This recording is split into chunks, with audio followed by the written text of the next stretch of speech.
Hello guys, magandang umaga. Welcome to my vlog. Ayan.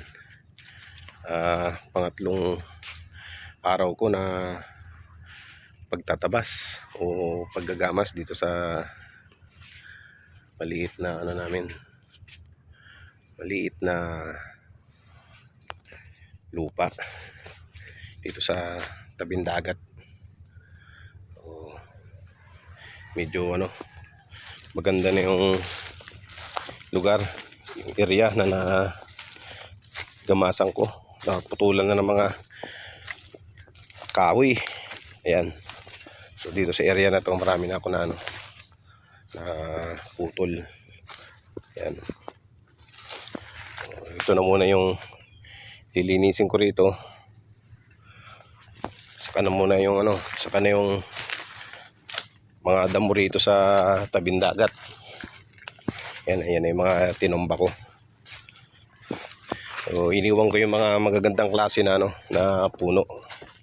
Katulad nito. Ayan. Kasi magandang puno yan pag lumaki. Ito yung puno ng tangkalan. So ayan yung mga naitumba ko. Ayan. So hindi lang rin ako makadiri-diretso ng tabas kasi talagang hindi tayo sanay sa mga ganitong gawain. Ngayon na lang naman uli. Ayan. So ito lang yung iiwan namin. Kasi ito mabilis itong tumubo. So pag ginamas namin to ngayon, baka mga sa sunod na buwan makapal na naman yan kasi mabilis lang siyang tumubo. So unahin lang namin dito sa sa area na to. Ito malinis namin. Tatanggal na yung mga hindi kailangan na na mga kahoy, na mga puno. Malinis na siya, maganda na siyang tignan. Tulad nito, ito mga na ito, itong damo na ito na may mga tinik. Yan, pinagtutumba ko na yan.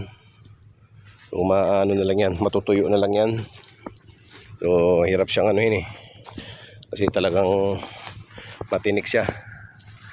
So ito na lang yung area na to. Ito na lang yung pupukusan ko ngayon maghapon. Mabawasan yung mga puno na yan.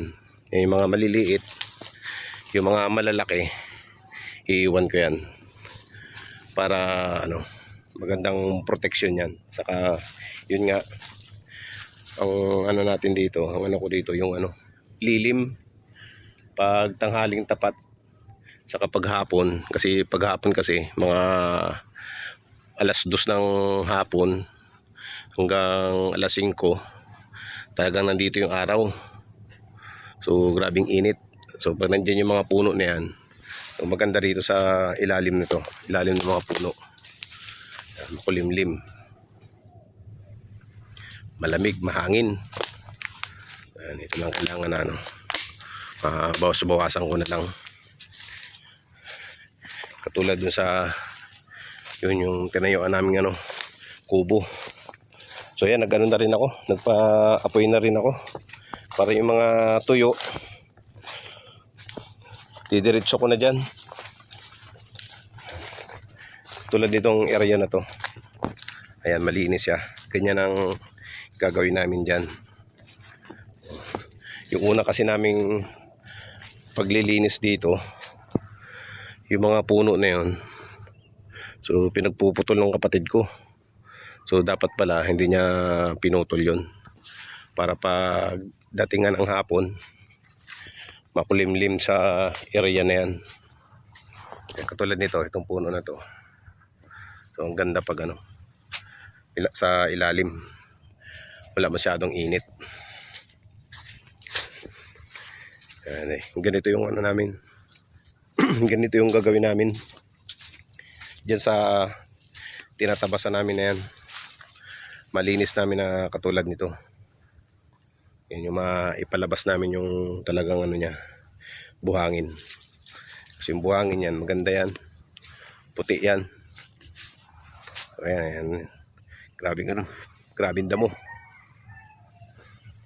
Siguro mga ano na yan, mga next year na yan, January, February siguro, saka namin tirahin yan. So dito lang muna ma-clear itong area na to. So yun muna guys, ang update dito sa ano, ginagawa kong pagtatabas at paggagamas. So ang ganda ng ano, ang ganda ng tignan pag ano, malinis. Konting ano na lang yan. Uutay-utayin lang namin yan. Hindi naman kailangan na pirasahan niya na ano, patapos agad, malinis. Katulad nito, ano na, medyo nagkakadamo na naman uli. So bubunot-bunutin na lang yan. So yun guys, maraming salamat sa panonood ng aking mga video. Babay na muna, babay. Ang ganda ng dagat, kalmada. So babay na muna, bye bye.